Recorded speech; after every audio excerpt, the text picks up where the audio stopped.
Okay, so I'm done selecting my subject. I did connect my selection. So from where I started, I did create one continuous loop, and it turns into a selection. So next, I can actually do select inverse, and then just push delete on the keyboard to get rid of the background. And then next, we can actually create a copy.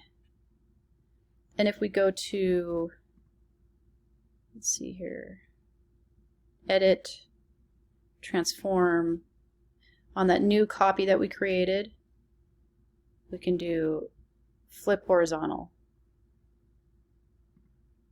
Oh, oops. Command D to deselect.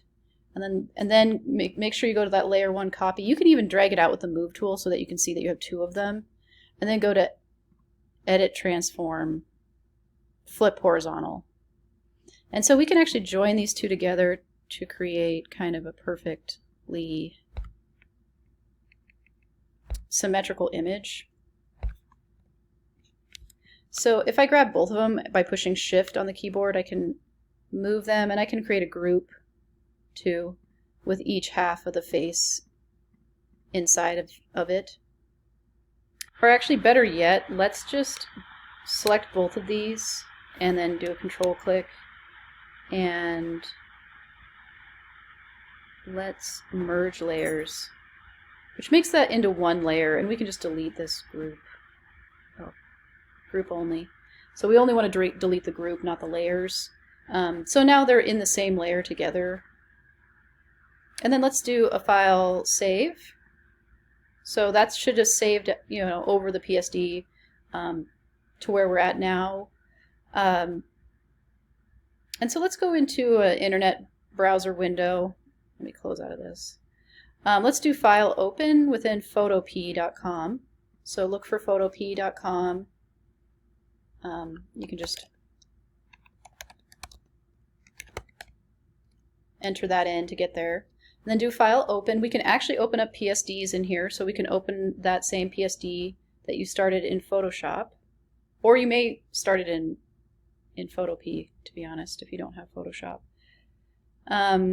It takes a little bit to load because this is really based on the internet browser, so we need to save often too. That's another thing that we want to do when we're in Photopea, is save often, because it can crash. It's not very stable, and so if we save often, then we won't lose any of our work that we do in here. So Command plus to zoom in. Okay, that's looking pretty good. So there is the polygonal lasso tool here. I can create, triangles. Make sure that I'm going to zoom in a little bit so we can see better. But you can see the triangle here. We could go to filter, blur, average. So it's pretty much Command D. Pretty much the same process in Photopea as it is in Photoshop. Filter, blur, average, Command D to get your triangles. We're not really using mine has a grid on here. I think it's probably from the Photoshop file. It looks a little different in Photopea. You don't necessarily need to have snap to or snap on. As long as you're just making straight lined triangles, you should be good. But let's create an action. You can actually make actions in Photopea. So let's go to Window Actions, much like we did in Photoshop. And let's create a new action set, and then a new action.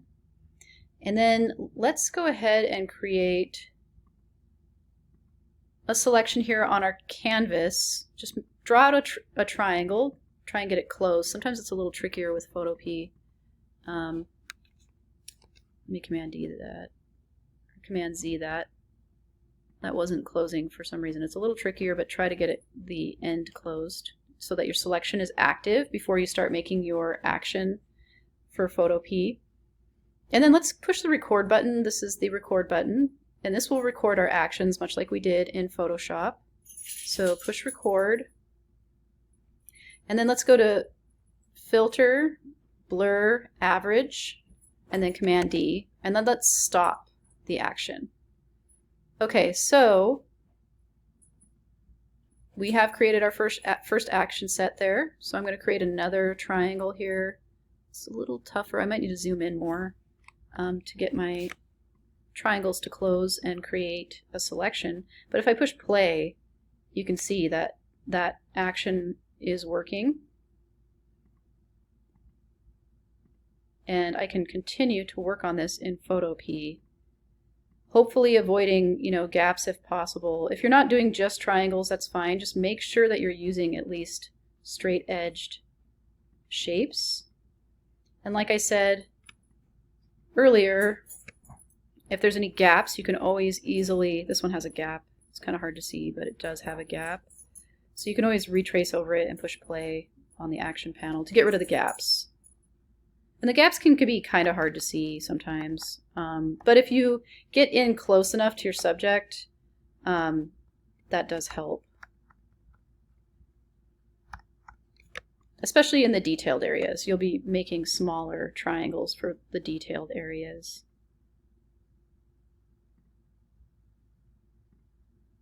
So instead of using a shortcut on our keyboard, we're just using the play button in Photopea. So that's kind of the difference between Photopea and Photoshop actions anyway.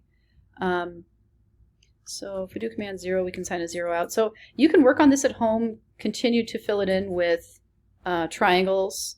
And then when you're done, every 2 minutes or so, or every 3 minutes or so, I would do a file, save as PSD, just to get that in your downloads folder at your most recent version so that you're not losing any of your work, because it's easy for your internet to become unstable and to crash, and then you'll lose all of your work if you're not saving every 2 minutes or 3 minutes or so, which is kind of a pain, but you'll be happy that you did it if you're working in Photopea at home.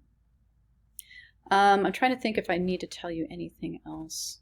Basically, that's it. You can finish it up here. If you end up coming to class on Tuesday, or if you're coming in from class to home, remember to email your PSD file to yourself so that you can work on this at, so that you can work on it. So this PSD file that I just downloaded, if I wanted to work on it in Photoshop in class, I need to email this to myself or put it on a zip drive or put it in, Dropbox or any kind of storage, online storage area that you might have access to. But just make sure that you're saving your PSD files and then bringing them with you where you're going. So whether it's the lab or home, so that you can start where you left off, basically. And yeah, that's pretty much it. So when you're done, just do a file, save as PSD, email that to yourself so that you can work on it in the MacLab if you need to later, or put it on a zip drive. And then, yeah, that's pretty much it. So, I can show you what it's like if I file open that downloaded PSD file. Here it is. So I can start where I left off, basically in Photoshop with the polygonal lasso tool, except I can use the shortcut command that we created, which is a little different than what we did in Photopea. The action works a little different because we have a shortcut command. And if, like I said, if you have a MacBook Pro, you're going to have to push the FN key to see the F buttons, the F2 buttons. So yeah, you can start off where, and then you can do a file save and continue to work off this second file that you created. And you can switch back if you need to into Photopea. So we can do a file, open, and start off where we left off, basically. So we can switch back and forth from Photopea to Photoshop is basically what I'm saying. Anyway, that's pretty much it. You might want to work on this over the weekend. We will be working on these on Tuesday in class, so we'll see you then.